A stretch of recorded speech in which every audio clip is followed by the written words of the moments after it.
Bonjour précieux téléspectateurs, c'est toujours un plaisir de m'adresser à vous. Aujourd'hui, les femmes sont à l'honneur sur l'intelligent.tv avec la célébration de la Journée internationale des droits de la femme. L'intelligent.tv se pose alors la question de savoir si le droit de la femme est respecté dans le milieu religieux. Ont-elles droit à la parole? Pour le savoir, nous recevons ici, chers téléspectateurs, à ma droite, Nicole Kérémé, c'est bien ça, et à ma gauche, Madame Mayamsi Diawara. Bienvenue. Merci. Bonjour à vous, madame. Bonjour. Vous allez bien? Tout se passe bien? Ouais. Ça va bien, Super. merci. Mariam Sy Diawara est née à Abidjan, à Djamé, en Côte d'Ivoire. Elle est fondatrice et présidente de la Maison de l'Afrique Mandingo, fondatrice du groupe de communication Groupe Univers qui exerce dans la publicité en Afrique francophone et promotrice de l'événement dénommé Africa Web Festival, pour ne citer que ça. Hein. Merci, Sinon, bien, c'est déjà bien. Je vous en prie. Et à ma droite, Madame Nicole Kérémé. Vous êtes prophétesse de l'Église apostolique assemblée de Bonoumain, vous préférez servante de Dieu. Oui. Membre du réseau des femmes pasteurs AEP, épouse du pasteur Kérémé. Oui. On vous souhaite la bienvenue dans l'émission Le Débat sur intelligent.tv et bienvenue à vous aussi, chers téléspectateurs, et merci de nous suivre. Alors, quelle différence faites-vous entre la fête des mères et la Journée internationale des droits de la femme? On va commencer par Madame Mariam. Comme on disait en mon temps, question frappe. Oui. Pour moi, c'est deux journées qui célèbrent la femme qui devrait être célébrée tout au long de l'année, des mois. Donc pour moi, elles se ressemblent. Il y a les droits de la femme, il y a la fête des mères. Tout magnifie la femme. Donc pour moi, c'est la même chose. La même chose. D'accord, et Madame Bon, pour moi, la Journée internationale de la femme, c'est un grand souvenir pour la femme. Parce que la Bible dit que la femme, c'est la vie. Partout où la femme passe, il y a la vie. Donc pour moi, cette femme, elle est vraiment importante pour nous les femmes. En Afrique, on a l'impression que les femmes accordent une place de choix au volet festif qu'à l'aspect didactique de la Journée internationale des droits de la femme. Certaines même l'appellent fête de la femme. Qu'en pensez-vous? Que vous partagez cet avis-là, Madame Nicole? Oui, je partage cet avis. Parce que la femme, elle doit être honorée. Cela est très important. Parce qu'aujourd'hui, la femme n'a plus la place, assez de place dans cette société. Donc, je crois qu'on doit se souvenir aussi des moments. Et cela est très important. Donc, on peut dire que c'est la fête de la femme. C'est la fête de la femme, oui. Pour moi, c'est une fête, comme on dit, parce que il faut savoir que l'Afrique, notre force, c'est ce côté festif qui peut devenir notre faiblesse aussi. J'apprenais il n'y a pas longtemps que si Cuba a résisté à tous les assauts, c'était le côté africain qu'ils avaient résilient et festif. Donc pour moi, enlever la fête à l'Afrique, c'est comme lui enlever beaucoup, bien sûr. Ça, on reste dans la fête. Donc pour moi, c'est une fête. D'accord. Le côté festif est bon. Et ça fait nous, Afrique. L'Afrique, c'est la fête, et voilà, c'est la joie. Oui, ça ne veut pas dire qu'on est inconscient, insouciant. D'accord. C'est notre vie qui est la fête et on est résilient et ça nous réussit bien. Et si on nous enlève ça, on nous enlève tout. Il ne faut pas qu'on en ait honte. C'est ça. C'est ça. Alors, qu'est-ce que le thème de cette année vous inspire? Je rappelle que le thème, c'est la promotion sociale et économique de la femme face à la Covid-19 pour une Côte d'Ivoire plus égalitaire. Alors, qu'est-ce que ce thème-là vous inspire?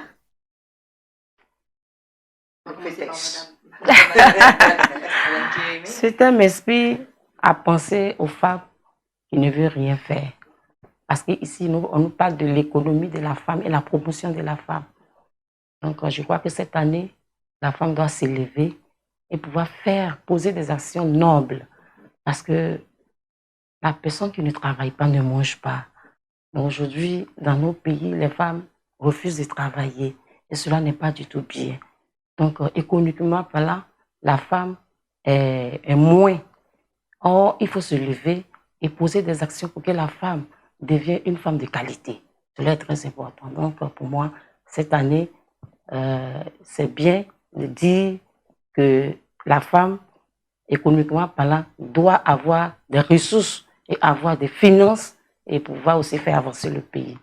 Parce que la Covid-19 est arrivée, on a vu que la femme a été vraiment abattue décourager et rester les mains fermées. Mais je crois que les femmes sont courageuses, braves. Donc, c'est important. Côté Madame Diawara, ça vous inspire? On dit l'Afrique, c'est la femme.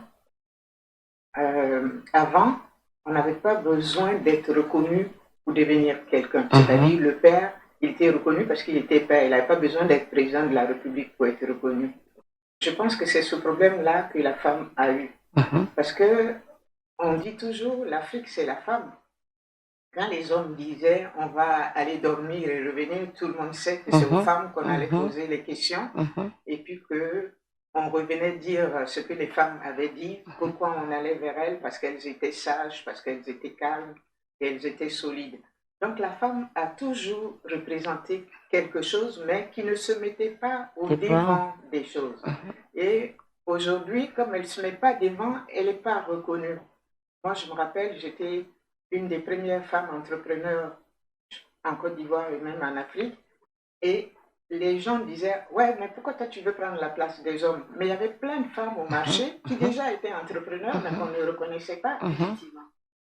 Donc, la femme, elle a toujours eu une place. Mais la société occidentale, c'est pas pour la critiquer, parce qu'on a beaucoup appris d'elle, a voulu que ce qui n'était pas elle ne soit pas reconnu. Donc, ça fait que le travail que fournissait la femme africaine dans l'ombre n'était pas reconnu parce qu'elle n'avait pas un label. Et quand on me dit toujours, quand je vais à des endroits, il faut faire que la femme africaine soit entrepreneur, j'en ris parce qu'elle est entrepreneur déjà. Elle est dans les marchés, il n'y a pas beaucoup de gars, dans les marchés, c'est les femmes. Mais elle ne le revendique pas. Donc, maintenant, pour revenir à la phase, c'est quoi qu'elle devient dans ces crises Covid? Oui, dans la crise Covid. Bon, d'abord, il faut qu'elle soit reconnue, il faut qu'on lui donne un label. Les prophétesses doivent en parler beaucoup, ne pas nous laisser voir sous le prisme occidental, parce que quand je discute à l'extérieur, oui, la femme est esclave, je dis toujours, qui est esclave? La femme africaine n'est pas esclave. C'est pas parce que je prépare pour mes enfants et mon mari que je suis esclave. Je joue un rôle qui me plaît. Et puis, je joue le rôle qui a fait que l'Afrique était à l'avant des cultures, c'est-à-dire la femme jouait son rôle de calme, de respectueux, de ci, de ça. C'est ça qui a fait que nous sommes là aujourd'hui. Donc, on doit expliquer qu'on l'était avant, mais qu'on nous a fait croire que parce qu'on l'est dans le silence, on n'existe pas. Maintenant, avec le Covid, qu'est-ce qu'on fait? Il faut aller regarder ce que ça représente aujourd'hui. Ces femmes-là sur le marché et comment on pourrait les aider à ne pas tomber. Mais je pense qu'il y a beaucoup de choses qui se font parce que quand je vais sur les marchés, il y a beaucoup d'associations, il y a des organisations religieuses qui font beaucoup et qu'il faut fédérer tout ça pour arriver à montrer la vraie femme, la vraie place de la femme qui n'est pas ce que les gens veulent que ça soit. D'accord, on va je rester avec trop. Mais... Non, c'est nécessaire. On va rester avec vous, Madame Diawara. Déjà que vous êtes là, vous avez dit que vous étiez la première femme fondatrice. Comment est-ce que vous avez là géré tout ça, cette responsabilité de fondatrice là, pour une femme? Je vais tomber un peu dans la religion pour faire plaisir Sans problème. À Nicole.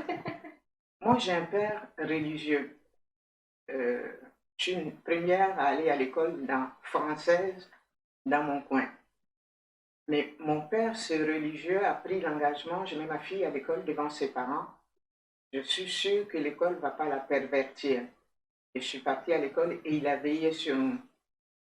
On a été dans les écoles de sœurs, on a tout appris, du monde œcuménique et tout ça. Le jour que je me mariais, mon père a dit, tu ne vas pas changer de nom. Alors que tout le monde changeait de nom dans la société occidentale. C'est pour ça que si vous regardez mon nom, c'est deux noms. C'est le nom de mon père et le nom de mon mari. Alors qu'avant, la femme, elle perdait totalement son identité et elle devenait Mariam Diawara. Mon père n'a pas voulu. Pourtant, c'était un religieux. Il a dit, tu existes. Ça veut dire que la place de la femme dans ma religion était déjà présente puisque la femme ne perdait pas son nom pour prendre le nom de son mari. D'accord. Donc, deuxièmement, j'ai oublié le reste de la question. En fait, quand vous demandez comment vous arrivez à gérer la responsabilité d'être fondatrice. Oui, pour dire que déjà la femme avait cette responsabilité. J'étais là, tout le monde me chahutait. Qu'est-ce que tu viens faire? Tu prends la place des femmes. des hommes dans la société. Mais il faut dire qu'avant, dans nos sociétés, si je me trompe, vous allez dire, le genre n'était pas mis en avant. On était tous des humains, Oui. hommes, femmes, ce qui fait que moi, dans ma vie, il n'y a jamais eu vraiment le genre. Moi, je suis un humain au service de la société. Je me comporte bien pour qu'on dise la femme africaine se comporte bien, parce que je suis femme africaine et musulmane aussi. Donc, j'essaie de bien me comporter, mais le genre est un peu extérieur à nous, parce que pour nous, c'est l'humain qui existait. Mais ce n'est pas une mauvaise chose, parce que le fait de fixer sur un genre permet de voir les défauts ou les problèmes que le genre rencontre et de l'aider. Comment j'ai fait? J'ai eu un mari très, très intelligent. C'est l'intelligent qui a compris qu'il fallait aider sa femme qui était entrepreneur dans l'âme. Et puis, moi aussi, je me disais, c'est vrai, je suis entrepreneur, mais on va me juger sur quelque chose, c'est l'éducation de mes enfants. C'est ça. Parce que la femme, c'est la famille. C'est pas pour nous vanter, mais on est tout un peu. Et quand on rentre dans le développement de la femme, les journées de la femme et autres, j'ai dit que si la femme africaine doit prendre une place, entrepreneur ou quoi que ce soit, là, il faut qu'elle sache que c'est elle le pilier de la famille. Et que si elle abandonne tout en disant « je ne suis pas esclave, je ne suis pas ci, je ne suis pas ça », la société est déglinguée. Parce que les autres n'ont pas les mêmes sociétés que nous. Donc, j'ai joué mon rôle de femme, c'est-à-dire mère de famille et autres, et sœur et tante, et responsable femme dans la famille. Et puis, j'ai essayé de jouer un rôle qui était occidental, en même temps, et qui était entrepreneur, bon, qui a réussi, et puis, à mon avis, qui a donné de petits exemples aux jeunes femmes de mon temps et autres qui se sont dit, si elle peut, je peux. Voilà. Et de votre côté, Madame Kirili? Bon, de mon côté, il faut dire que la femme a une grande place dans la société, surtout dans nos communautés religieuses. Parce qu'aujourd'hui, c'est un peu difficile pour la femme de pouvoir s'exprimer dans les milieux chrétiens. On arrive même à écarter même les femmes, parce que c'est un peu compliqué. Mais comme maman le disait tout à l'heure, il faudrait que la femme connaisse ses droits, qu'elle connaisse qui elle est, qu'elle connaisse sa mentalité, afin de pouvoir assumer cette responsabilité. Parce que Dieu nous a créés à partir d'un même sens. Il a mis le même souffle de vie en nous, en l'homme, comme à la femme. Mais pourquoi aujourd'hui la femme est bafouée? Donc il faudrait que les femmes se lèvent et comprennent leur place. Cela est très important. Et puis, je vais ajouter quelque chose.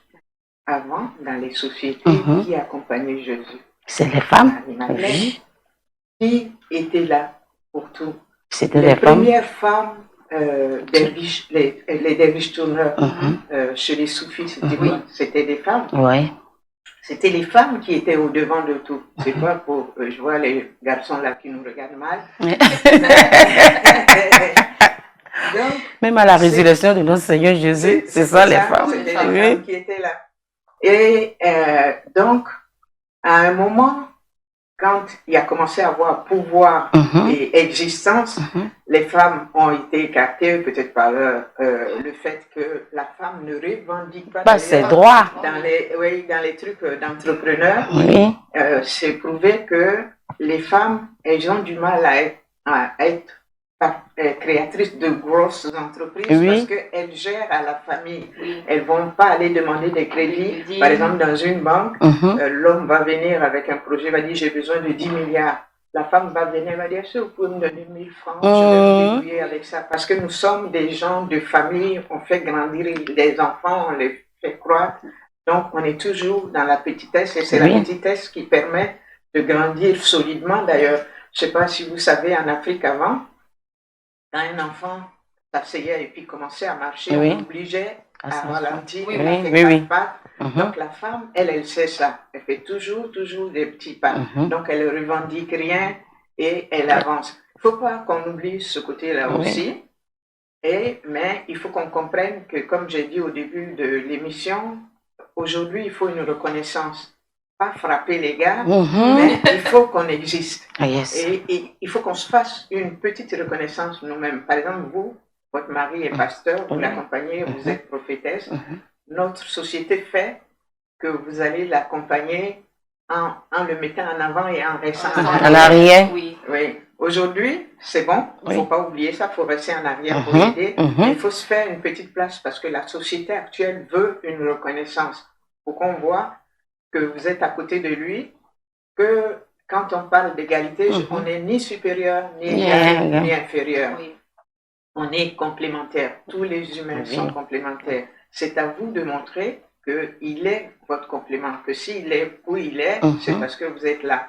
Mais sans pour autant prendre un micro pour dire c'est votre force, Oui. votre prestance qui va Mhm. faire que les gens vont savoir. Donc en clair, il faut que la femme africaine reste ce qu'elle était avant, D'accord. quelles sont les valeurs d'avant, mais même, en même temps qu'elle se dise je suis dans une société occidentale, Mhm. si je ne dis pas, on ne voit pas. Il faut que je dise un peu. Mhm. Donc, C'est un peu ça. Eh bien, on va dire, au niveau de la religion, est-ce que les droits de la femme sont respectés? Au niveau de la religion. dans Dans le l'islam, christianisme, Dans le dans l'islam. dans l'islam, ça dépend. Dans le Coran, les droits de la femme sont écrits et respectés. Et dans le vécu, toute religion est pouvoir. Ceux qui sont devant, sinon dans l'islam, le droit de la femme est respecté. D'accord. Et dans le christianisme. Dans le christianisme, le droit de la femme est moins respecté. Moins respecté. Oui, D'accord. est moins respecté. Parce que les hommes n'arrivent pas à accepter comme femme. Pasteur, c'est un peu compliqué. Ah, c'est compliqué. C'est un peu compliqué. Mais de l'autre côté, le droit de la femme n'est pas respecté parce que je dis même à l'église, il y a des gens qui sont mariés, mais qui battent les femmes. D'accord. Oui, qui battent leurs femmes, il faut reconnaître. Disons, Oui, quand tu vas aujourd'hui à la justice, les chrétiens divorcent plus. Si réellement le droit était respecté, n'allez pas divorcer, n'allez pas battre les femmes. Donc, il faut dire dans l'ensemble, il n'est pas respecté. Mais je prie Dieu que ça soit respecté à travers cette fête. D'accord. Ouais. Nicole me fait revenir en arrière Oui, parce oui. que moi j'ai dit dans le Coran, c'est-à-dire si on prend le livre saint, Mhm, les droits de la femme sont respectés. mhm. Mais dans le vécu, on Ouais. est tous des humains. Voilà. Ça dépend de qui on a en face. Si la personne a une très grande foi en Dieu, elle va avoir ça dans son comportement et elle va respecter son conjoint. Mais si elle l'a pas, la société elle-même est pervertie un peu. Quoi. Donc Oui. il faut que je rectifie ce que j'ai dit. Le Voilà. Coran, Mais comment est-ce que vous arrivez à expliquer ça en fait? Que ce soit écrit et que ça ne soit pas respecté. on est des humains. Donc, on va dire que les humains ils font un peu de travers. Hein? Et justement, maintenant, on appelle quelque chose le putain capital humain. Mhm. C'est-à-dire que l'humain, il a tout pour réussir, mais ce putain capital humain fait que il n'arrive pas à se comporter. Et que, voilà. Mais je félicite Nicole parce que ça veut dire que en tant que pasteur femme, là, ils essaient d'aller en avant et d'apporter quelque chose. C'est-à-dire qu'ils ne restent pas dans le dos. Ça, c'est une bonne chose. Merci. Peut-on parler de droit de la femme dans le foyer puisqu'on dit que c'est l'homme qui porte la culotte? Il y a des années auparavant, il était impossible de laisser une femme, par exemple, prêcher. Et qu'est-ce que vous en pensez? Ne pensez-vous pas qu'on devait laisser cette responsabilité aux hommes totalement ou il faut que la femme aussi s'impose? Tous les deux, quand une femme parle, quand une femme prêche, j'ai pas d'imam femme, bien que je vois en lisant l'actualité de l'islam islamique dans le monde, il y a des femmes qui sont imams maintenant, qui prennent leur place, donc ça va être aussi difficile que chez vous, parce que les choses, surtout quand elles sont au pouvoir, Mahatma dit, toutes les religions se valent, et Gandhi, et à un moment, quand on dit qu'elles ne sont pas politiques, il faut s'écarter parce qu'elles sont toutes politiques, et à un moment, elles sont toutes pouvoir, parce que ça, c'est le capital humain qui fait ça. Maintenant, qu'est-ce qu'on va faire? C'est je prends mon cas. Pendant longtemps, j'ai pas mis de foulard. Pourtant, j'ai été à la Mecque et j'étais pas mariée. Ça n'arrivait pas en ce moment. Et tout le monde voyait ça comme quelque chose de pas normal. Mais pour moi, c'était normal parce que c'était mon rapport à Dieu. C'est ça. Mais c'est pas parce que je mets un foulard que je le vois pas. C'est pas parce que je suis pas mariée que je le vois pas. Même il a dit qu'il faut se marier. Dieu. Bon. Donc, c'est à nous de donner l'exemple, de voir. Et après, il y a beaucoup de jeunes filles qui ont dit, ah ben, si la tante elle fait ça, moi je peux faire. Je peux aller à la Mecque même si je suis pas mariée. Et je peux avoir les cheveux dehors, parce que moi j'ai toujours eu les cheveux courts, sans pour autant être considérée comme une dévergondée ou quelque chose comme ça. Donc c'est l'homme qui par son comportement ou la femme, quand je dis homme c'est qui par son comportement crée des choses. Et je répète, je suis bien contente de voir que eux, ils prennent leur place dans la religion. Mais il faut se dire aussi que dans toute bagarre, il faut être malin.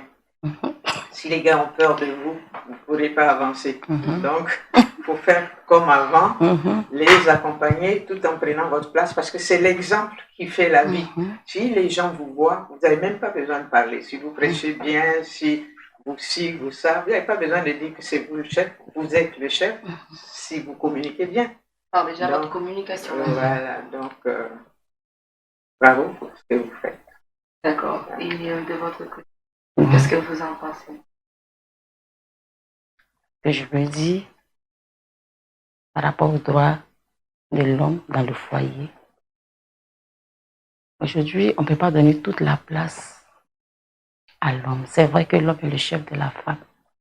La Bible dit que dans Éphésiens chapitre 5, verset 22, que l'homme est le chef de la femme. La femme est soumise à son mari. Mais aujourd'hui, l'homme ne l'applique pas comme la Bible le dit. Oui, l'homme est le chef de la femme, mais la femme est la complice de l'homme. Les deux forment une complémentarité. Les deux doivent s'aider, doivent s'entendre. On doit voir en même temps le rôle de la femme dans son foyer. C'est vrai, c'est la journée internationale de la femme. Cela ne nous donne pas l'occasion de dominer l'homme, mais en même temps, ça doit aider les hommes à nous valoriser. Surtout ça, à nous valoriser, à donner notre droit d'être femme. Parce que nous avons besoin de cela.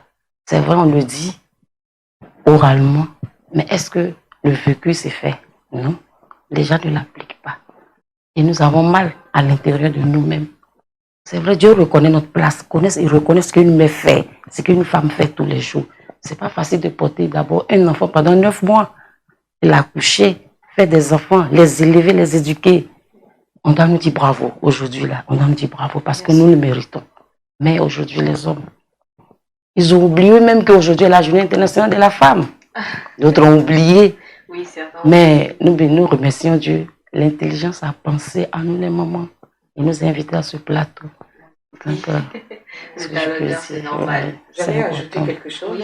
Dans l'islam, parce que mes frères, j'ai beaucoup de frères, et mon mari me chahute toujours là-dessus, que l'islam dit le paradis de la femme est dans l'obéissance au mari.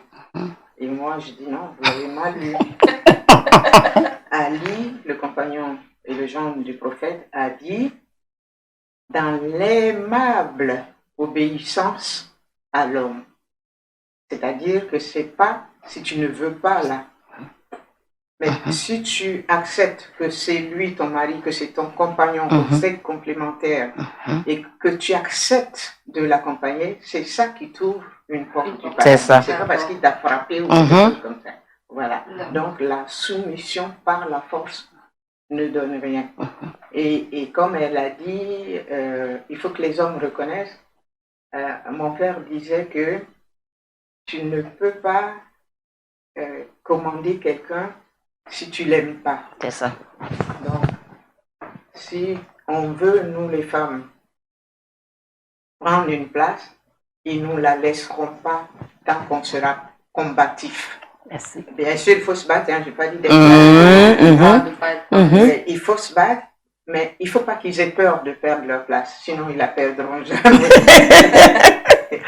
Donc, voilà, il faut qu'ils sachent qu'on est là, qu'on est intelligent, qu'on ne veut pas les pousser dehors, mais qu'on veut être complémentaires et que c'est bien pour eux-mêmes. Voilà. D'accord. Alors, que pensez-vous des violences faites? Les violences faites aux femmes aujourd'hui sont nombreuses. Parce que le gouvernement en place même en parle. Je remercie déjà le gouvernement en place déjà qui est en train de mener des actions nobles pour cela. Je me rappelle très bien, il y a une année, il y a au moins 10 ans de cela, il y a une femme pasteur qui a été violée. Si on connaissait nos droits, on allait en parler. On avait peur, on s'est dit non, puisqu'elle est femme de pasteur, il faut rester ceci, de rester là. Mais ça l'a traumatisée. On va dire que Dieu va faire. Hein? Merci, Dieu va faire, on va prier. Mais aujourd'hui, on a les yeux ouverts. Il y a un service qui s'occupe de ça, tout et tout.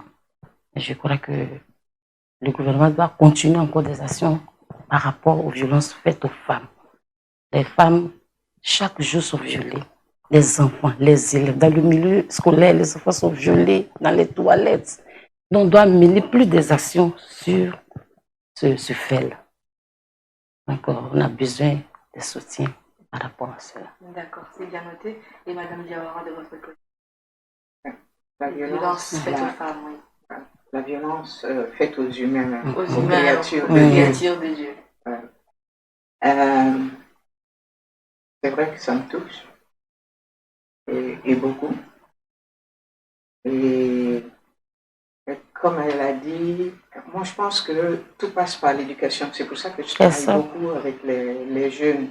Okay. Parce que si quelqu'un sait qu'il existe et qui il est, il comprend qu'on n'a pas le droit d'être violent avec lui. Effectivement. Et s'il n'a pas de connaissance de lui-même, d'existence de sa personnalité, il pense toujours, c'est comme le fait, tu ne perds pas ton nom. Si tu ne perds pas ton nom quand tu te maries, ça veut dire que tu existes. Si ton père te dit ça, tu sais que tu existes. Donc c'est aux parents, d'abord, le milieu familial qui est perdu, qui n'existe plus, ou les milieux religieux, d'expliquer à tout le monde, on n'a pas le droit d'accepter d'être oppressé, violenté, qu'on soit femme ou homme. C'est pour ça que je vous dis, pour moi, le genre, il vient après. C'est vrai que c'est la journée de la femme, mais les mots sont tellement nombreux dans notre monde aujourd'hui que juste le mettre dans une voie homme ou femme, c'est petit. Donc, comme elle a dit, les gouvernements aident, mais les milieux religieux doivent expliquer à chacun, tu existes. Il y a des choses que tu n'as pas le droit d'accepter. Mais si la personne elle-même, et là je parle du côté des femmes, pense que c'est par la ruse qu'elle va arriver à voir l'autre, parce que quand mes camarades occidentales expliquent oui, la femme, elle vit de l'argent de l'homme, je leur dis que c'est une malice de la part de la femme africaine, parce qu'elle se dit, s'il pense être fort, moi par le sexe, je vais l'avoir, et c'est lui qui est faible, et je vais prendre son argent. Mais vous, les gens d'église, vous devez apprendre aux gens que ça, c'est une malice qui ne marche pas. Parce que tu peux te faire prendre au piège, parce que c'est mauvais, parce que c'est ci, parce que c'est ça. Mais sinon, elles ne sont pas aussi esclaves qu'on croit. Moi, je discute avec les femmes là, elles pensent que c'est elles qui maîtrisent. Donc, pour parler de la violence, il faut que la personne sache qu'elle existe et qu'on ne doit pas lui faire mal. Ça, c'est un. L'autre violence, il faut que la femme se dise qu'on n'a pas le droit de la battre. Même nos enfants, on n'a pas le droit de les battre. Mais il y a des femmes qui pensent, s'il me bat, c'est parce qu'il m'aime. Ça aussi, c'est l'éducation. Qu'est-ce que tu peux faire quand quelqu'un pense que quand il est frappé, c'est une marque d'amour? Donc ça aussi, c'est l'éducation. C'est la mauvaise compréhension. Oui, tout passe par l'éducation. On va dire un peu que c'est pareil au niveau des hommes. Hein. Les hommes qui sont battus dans le foyer aussi, la violence masculine. Est-ce que vous avez parlé de... Vous dites que le genre n'a pas d'influence, on va dire. Et de votre côté, c'est le même avis? Oui, c'est le même avis parce que les hommes aussi sont battus. On voit souvent. Oui. Mais selon vous, qu'est-ce qu'il faut faire pour y... Non, c'est pas bien. Il faut que la femme comprenne que elle est une créature de Dieu, surtout chrétienne. Elle doit être renouvelée, réformée, éduquée, changer de mentalité Pour que le monde pour que le monde change. change. Dieu ne change une communauté C'est que quand tout. les membres de la communauté eux-mêmes se changent. C'est tout. On va dire, concernant vos activités, vos différentes activités, comment la Covid a impacté vos activités, Madame Diawara? Wow. Je vais revenir un peu en arrière sur l'affaire des hommes battus. Au Canada, les hommes ont créé une association, les hommes battus, pour se défendre, parce qu'ils trouvent que nous, on se défend, pourquoi ils ne se défendraient pas? Et ils ont une radio, ils ont tout. Peut-être qu'ici, ça va être comme ça. Maintenant, comment la Covid a impacté vos activités?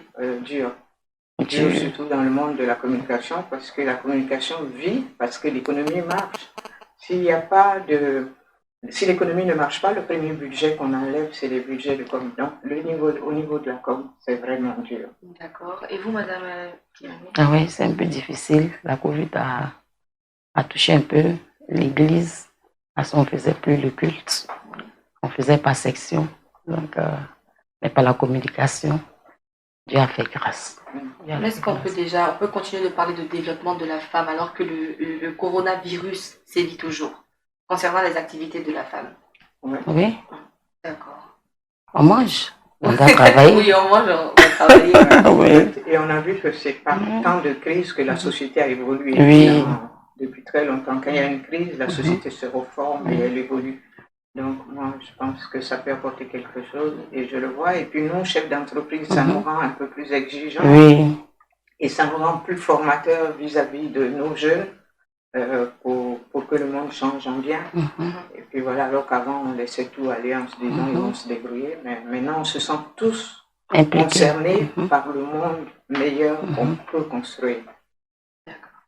C'est déjà la fin de cette émission. Est-ce que vous avez un mot à dire à certaines femmes qui minimisent encore leurs droits?